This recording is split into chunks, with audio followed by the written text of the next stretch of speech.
Hey guys, welcome to the ElkShape YouTube channel. We're going to do a little tinkering today, and stick around to the very end because I have a very important something I want to give away to one lucky subscriber.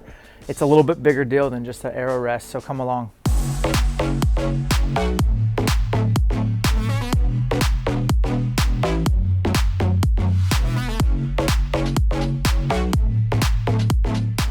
Here's what I'm running into. So we threw on the Epsilon, needed a top hat. The rest is 13/16 off the riser. Turns out that I ran out of windage on my sight. The arrow's literally touching against this sight. If I go into spot number 2, my arrow is touching the sight. And something that kind of bothers me but doesn't bother Josh is if I put my arrow in this position, it's touching the rest. See this rest? Look at this, guys. See how it's like, I can push it down and it pops back up. I can push it down and it pops up slightly. And then I want to know on the Mathews Low Pro, can you put spacers in here? Yes, I know it defeats the purpose, but what if I don't want this arrow? I want to put all 6 arrows with nothing touching. Now, does it come with spacers? Do the spacers that Mathews make work for this? Let's bring Josh in and pin him down to some of these questions I have. What does MFJJ stand for? Didn't we already answer that? Josh, we're getting so many new subs, dude. You gotta motherfucking Josh Jones. It's my buddy Doug, who's been working for me for like 7 years, and one of my best friends. Always called me that, and Dan overheard it one day and decided that I was going to be my name, and now I can't get rid of it, unfortunately. But why are you so good at tuning bows? Because I've been doing it since I was like 5, and it's all I've ever done in my entire life is work on bows and sell archery stuff, and I'm 43. So you are on video right now. You are not going to practice at all, and then when tack shows up, you're going to blow the cobwebs. Well, I gotta tune it and sight it in first, but I don't need to practice much to beat your ass. Okay. And beat my ass, as in you're gonna like just, by a lot. You're just gonna mop the course with me. By a lot. Like every time I get a 10, you'll get an 11. By a lot. Okay. It's on video. You're hearing this? I'm buying him a ticket for both days. That's 2 days, Friday and Saturday. Come get MFJJ, get a picture with him. The beard is real. Come meet him. He's gonna be hanging out. I'll probably bring the mohawk back by then. Bring the mohawk back. Yeah, I'll probably do that. Come hang out with Josh. Oh, you know what, guys? And I'm buying a spot for you. That's right. So I got a spot for someone to shoot tack on Friday, and I'm buying a spot for someone to shoot tack on Saturday, and we're gonna announce all that, how to get entered in, and if down the road. But you better be subscribed if you want a chance for me to buy your ticket for tack at Big Sky. Shoot with MFJJ, shoot with me, Jake, Tim, the squad. It'll be good.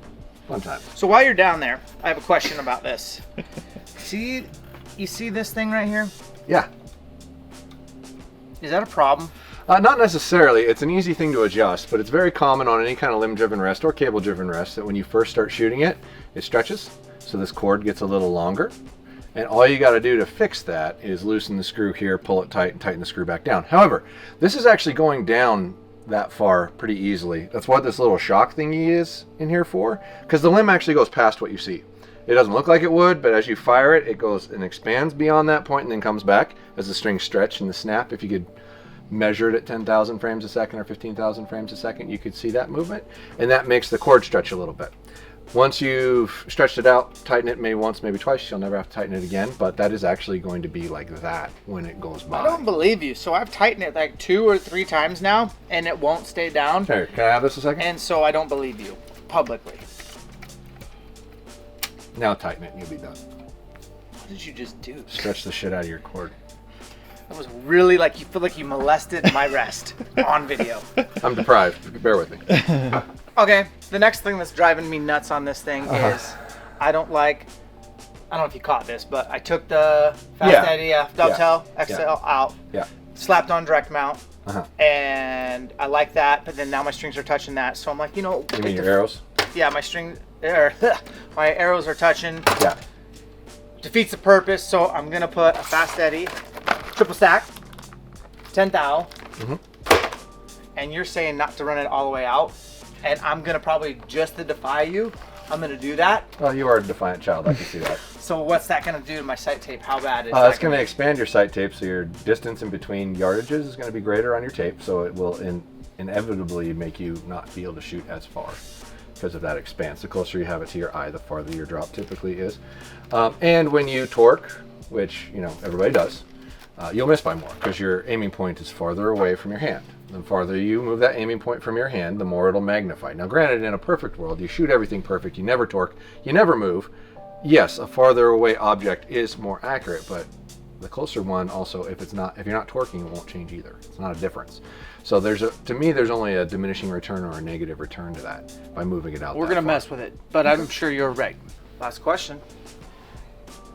On this Low Pro, I can't really put an arrow in the second spot without making contact, and I don't like that. Does it come with a spacer? Can you use the existing spacers? So I could have sworn that it actually comes with a set in the package, but if it doesn't, I imagine the Q-Light spacer, which is the same one for that, the original two-piece quiver, would space Let's it find out. Fine. But hold on, before we get to that point, I want to have a little conversation about this that my defiant child doesn't want to hear. This arrow right here should be the first arrow you're pulling out of your quiver in a hunting situation, and here's why. The one that faces you is faster to load. So if you had to take a second shot, God forbid, you would want to grab the arrow that's going to be the quickest to get in your quiver because it comes straight back instead of out. It takes less time and it's smoother and quieter to load. So this should technically be the first arrow you're taking out of your quiver anyway. And it's the only one that touches that rest with your configuration, which I almost wonder if you could flip that foam around to where it would be the outsert and then the insert. No, you can't. I just need to figure out, can you run the spacer or not? Sure. Oh, do you want to grab a cue? Well, yeah, let's figure that out. Stay here. And don't ever miss. And don't ever need a second arrow. Yeah. Josh don't miss according to what he tells us on here. Dude, did you hear him And he shoots through every animal too. Oh yeah. Blows through with Blows his through 399 grain arrow. Shooting his rage in the cage. Shooting 320 feet per second. Can't tune a fixed broadhead. Yeah. What other crap can we talk about him? Will he trim his beard at all between now and July? I don't want him to. I don't either. I don't know why he would. Okay. Let's figure this out. All right, so let's grab a Sitka colored Low Pro. Sitka.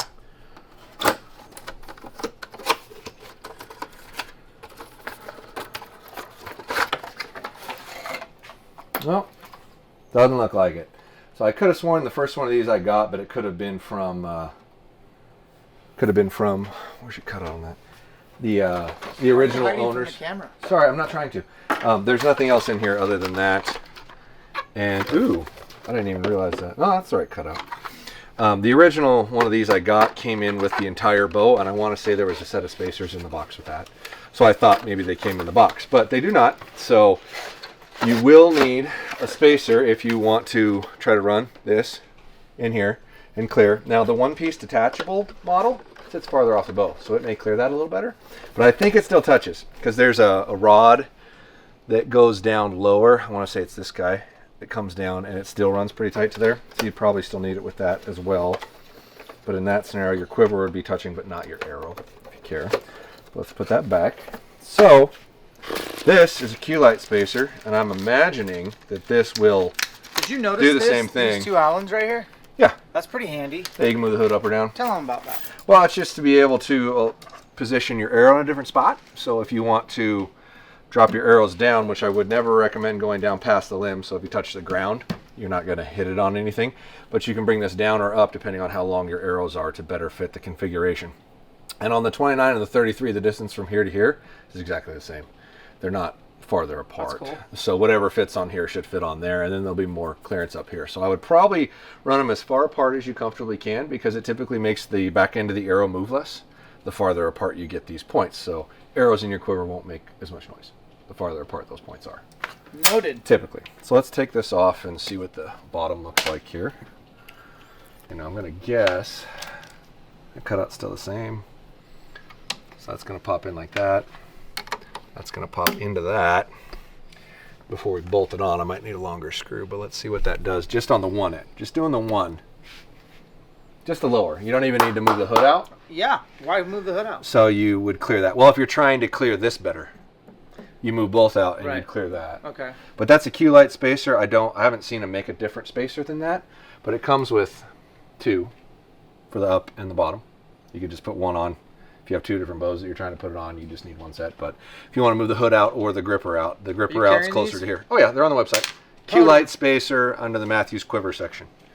But yeah, you've got at least 1/8 of an inch. I like Doesn't that better, touch it all. Josh, and I know you do too. See if this will all clear through here.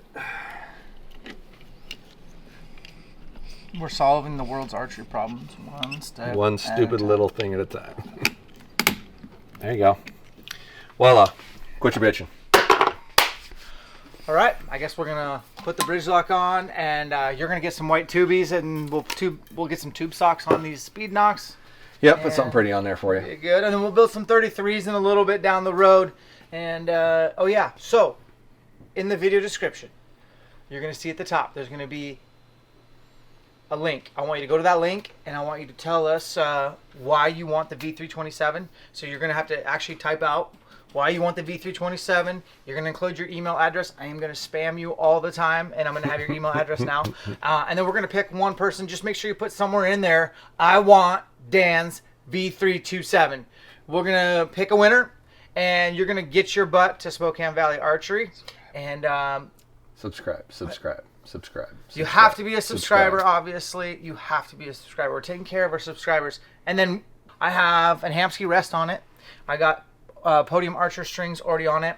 I got Mathews flatline stabilizers on the front and the back for you. All you need to do is show up here ready to buy a sight from Josh. You got to support us. So you buy a sight from Josh, I'm going to give you the V3. Tim and I are going to be here. We're going to film Josh build set up the bow just for you. And it's our way of saying thank you for subscribing. And then put you on the channel too. Yeah. Oh boy, you'd be famous. So they're going to get to hang out with you, which I don't know if is actually a real incentive, but you're gonna walk out of here with my V3. Yeah. And honestly, I only shot I shot a bear with the V327 out of a tree stand, and that was it. So the thing's mint, ready to go, and it's just collecting dust in my office. And yeah, I didn't see the rough September Elkwoods like your other one. Like this 2.9. Yeah. Like this beauty. Yeah, that poor thing. Cool. Well, thanks Josh for answering. What did we do? We figured out that you got to let this stretch out. We figured out the Q-Light spacer does indeed work, and that I am going to use it because I don't like things touching, and I'm just neurotic about that. We learned that Josh doesn't have white tube socks yet to put on there, so once again, my string's just going to look interesting, and we're going to strap on a new sight. Strap on? I don't like the word strap on. We're going to slap on. We're going to slide in. We're going to slap on and slide in this bad boy. Slide that and I'm going to have it lock. sticking 13 feet out there, and I'm going to see if Josh has been lying to me all these years. Oh, for fun, yeah. Sure. Thanks for watching, guys. We'll catch you on the next one. Oh, Lord, here we go again. I just dropped 2 tabs and I lost my friends. Oh, Lord, here we go again. I just dropped 2 tabs and I lost my friends. I'm like, oh, Lord, here we go again. I just dropped 2 tabs and I lost my friends. Doing this, oh, Lord, here we go again. I just dropped 2, drop. Oh, Lord, here we go again. I just dropped 2 tabs and I lost my friends. Oh, Lord, here we go again. I just dropped 2 tabs and I lost my friends. I'm like, oh, Lord, here we go again. I just